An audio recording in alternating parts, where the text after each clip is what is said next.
Well, it's finally happened. I've bought my very first bronze watch. Let's get into it!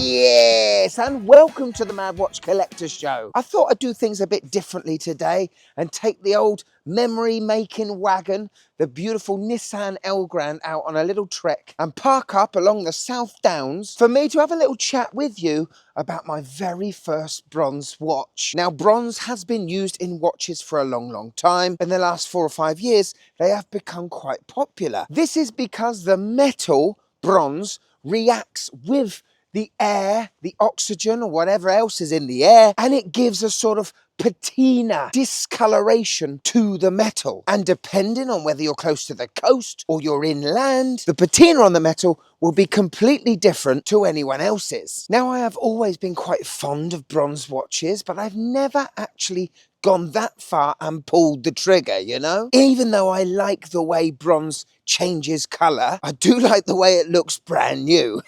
I just wish it kept looking brand new. But if I was ever going to buy a bronze watch, in my head it has to be a field watch. Bronze does go this earthy, organic colour. Sometimes it goes a bit green and a bit mouldy. And it just fits the scenery I'm looking now, you know? So I've waited to buy this bronze watch. I've waited until now.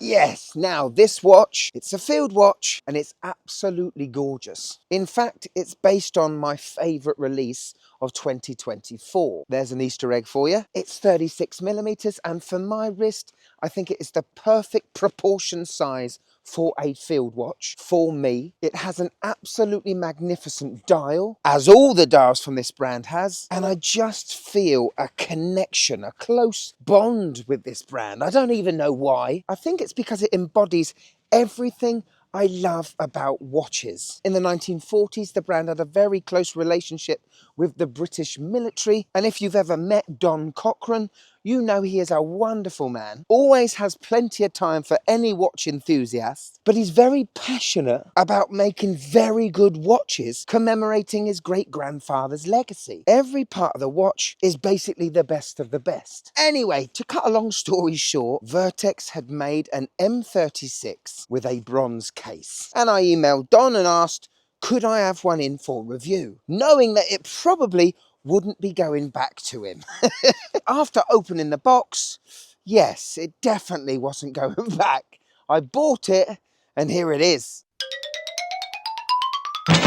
So here it is, the M36 bronze. Now, there are 2 colour dial variants available. There's a black dial version, but me personally, this British racing green is absolutely stunning. This watch pays homage to the Caliber 59 that was issued to 2,000 soldiers in World War II. It's definitely not a direct copy, well, not now it's in bronze, but you've got the looks of a beautiful vintage watch refined in today's modern technology. Look at that green. Out in the sunlight, it is absolutely fantastic, isn't it? And I feel like it belongs outside. Now, I've had this for a couple of weeks now. I think the case was a little bit shinier than this. I think we've had a little bit of patina already, but I am really looking forward to seeing how this case transforms. The watch is 36mm in diameter, just over 11mm thick, 44mm lug to lug, and an 18mm lug width. The dial is protected by a beautiful domed box sapphire glass that has phenomenal distortions around the edge of the dial. The crown is screw in, and we have a stainless steel screw down case back. We wouldn't want a bronze one because you run the risk of staining your wrist if you do have a bronze case back. All the markings represent just how an issued Vertex watch would have come to our British military. It's awesome, isn't it? For me, though, what makes a field watch the perfect watch for bronze is the fact you can't really do any fancy stuff to bronze.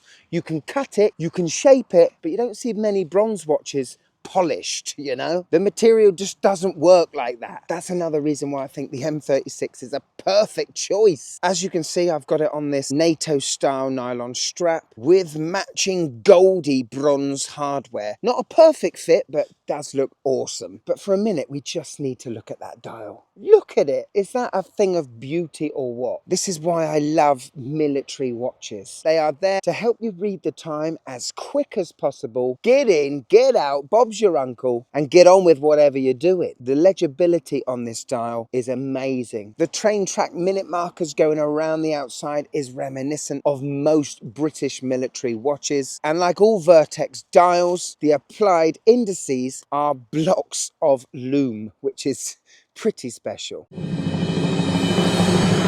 And these blocks are slightly tinted to match the bronze case a bit more, but it looks absolutely stunning with that small seconds hand subdial just above the 6 o'clock. Beautiful bronze coloured syringe hands, and look at that, the broad arrow hand, signifying that this watch is a commemoration of a watch that was issued to the British military. Pretty sure Don had to get permission to do that. Could you just click that like button, please? It really helps the channel. Thank you. Now, powering this beauty is a Sellita SW260-1, what they call an elaborate grade movement. Now, though it's not COSC certified, this beast was still running just over 1 second a day, but the elaborate part of it means it's decorated, which is ironic because you'd never get to see it. This is what I'm saying about Vertex. They do the absolute best, and even though you're not going to see the signature automatic rotor, the blued screws, and the other decoration on the movement, you know no stone has been left unturned. Anyway, 31 joules, beating away at 28,800 beats per hour. That small seconds hand just sweeping away beautifully. Just a magnificent beast. Hello. On my 6.5-inch wrist, and this watch is just, it's just magic. This is why I'm in the hobby, for finding brands like this, bonding with them, and owning more than one of them. I'm happy, but more than anything, I'm excited to see how this watch is going to turn over the months and years. This watch is going to evolve, transform, and grow. Mold, maybe. With me, and it's going to do things none of my other watches in the collection can do.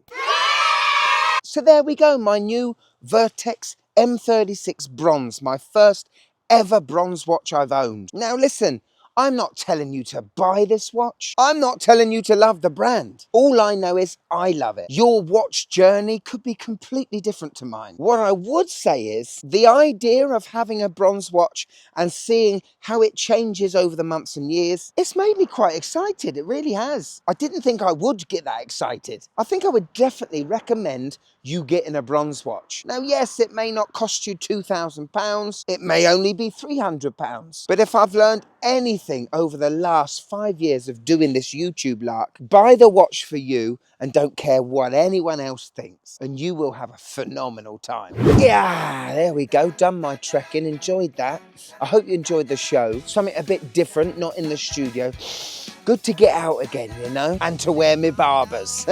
For anyone interested in what the wife thought, well, after the initial annoyance of me telling her I've bought another watch, she absolutely loves Vertex, and her favourite watch is the M36. She prefers it to the bronze, but she still likes it. Not loves it, because she doesn't really like watches. But this one definitely gets a pass. Yeah! Thank you guys for watching till the end. I do appreciate it. If you want a bit more of the Mad Watch Collector, just click down there and join. You get to see these shows first, you know. But if I've got you for a few more minutes, why don't you click this one?